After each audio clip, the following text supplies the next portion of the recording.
gbata ndụ gị egbe bịa na-ebịa ka ọnụ m ọgarịte ele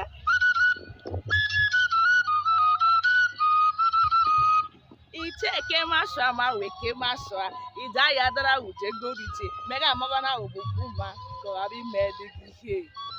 asịrị m ọhụrụ okwu nye ka bụ ji ihe ngoro na-edakwa anyị oru ngoro zọkwara onwe ya udeji ikpa n'ala n'ime nwatakịrị gbere igboga dị ka o jekogije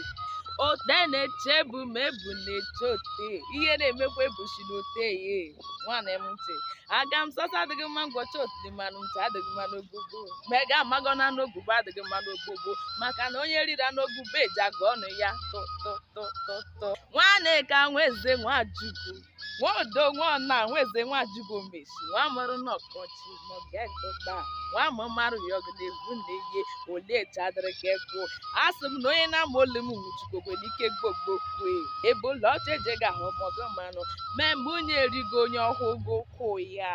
adaeze Nwa'Nsukka adaobokolile ndị be anyị so na nwere kparịkpa n'ije gabụ n'iyo azọfụ m ije ma mụ jerebe masha Stevenus Anichi na nwunye ya Patricia Anichi tugwo n'ukwesọsọ anyị na-ero wegbuchigide ide wọrọbe ka jegide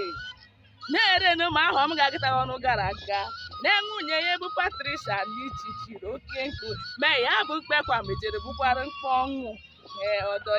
ọdọ ya abụghị ya ọdọ ya bụkwa wegekwa gbogbokwe mụrịrị nwa ji gbata ọbịa na onwe onye onye ebe m na-ekwu maka ya na Nsukka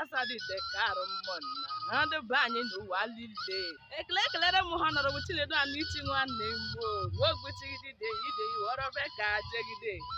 ele awọrọ kwuru wọrọ ododo onye nwa kwuru gị na wọdole ma kpọrọ kwuru egbugele leka eletara kwuru bụ ka ikpe ihe tara kwuo anyị ndị be Anichi mkpụrịkpụ nke anaghị awa n'anya enya Chinedu Anichi mgbe chikwute eji mkpụrịkpụ hụ ya anyụ n'enyi ya ụmụ ego ala ewuru ige ma ego bụ ọchịrị gị nwụọ mụ nkụ Chinedu Anichi imere mena ọ ga-abụ na aga mgbara gị imesom ga-esibe n'ime nna ego ọ bụ ime ma godo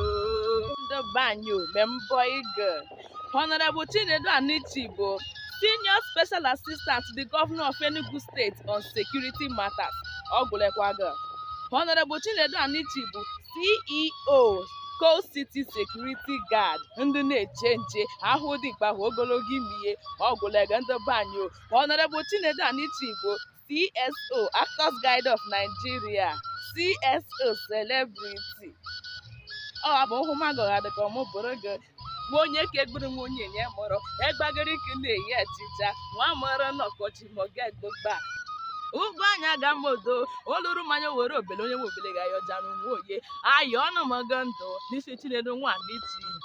arụsike ihe akụakụ ihe nwe ogologo ndị ijiji achọ ya mma ọrụ ijiji achọ ya mma ezinụlọ ijiji achọ ya mma ọgụ na-eje n'ihu ga na-alata mụkwa kpọga ya na-aga igbu chukwu ga-edukokwu ya gbogbo nga na-ayọ n'ego ka ị na-eme ncheta ọmụmụ gị Honorable Chinedu Anichi na-asị m na ọja adanago oyi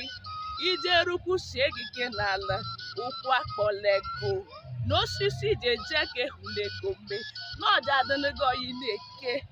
dịnego oyi n'ori dịnego oyi na ahụ dịnego oyi na-ekwo ụgwọ anya ga modo gọziri ego n'ihi niile megbogokwe chigidegidego onye gwunugo nọ n'ọnwụ oburu ụzọ dara gị kochukwe na onweghị na-emekwe gị gbogbo asị m Nsukka n'ụwa niile Naijiria ma ọ bụta n'ọfụfụ ọ bụrụ na ị na-eme ihe niile eme ma ego chọrọ ndị ji emedubenu gị ọnọdụ ma ọgbaghara bụ na adọle ndị sekuriti gard dọọ ndị Coast City Security Guard ọ bụ Honorable Chinedu Anichi bụ onye nwenye ma ha ebe merubenu gị ọnọdụ ịnụ mata ịnụ mana ejiri enyi ihe ma ọ bụ na-azọbụrụ ịnụ ụkwụ na ọ bụ ya na-ahụ maka ya ihu majik ahụmana mụọrọ kele Chinedu Anichi adaeze Nwa'Nsukka ekele ego o sikweghị m n'ike n'ọnụ nọ m na-asọ na mmiri ọmana ya gama n'isi gị o si je mee mmemme mmata gị ị ga na-akwado m Chinedu Anichi nwanne Igbo asị m n'ọja donugo yo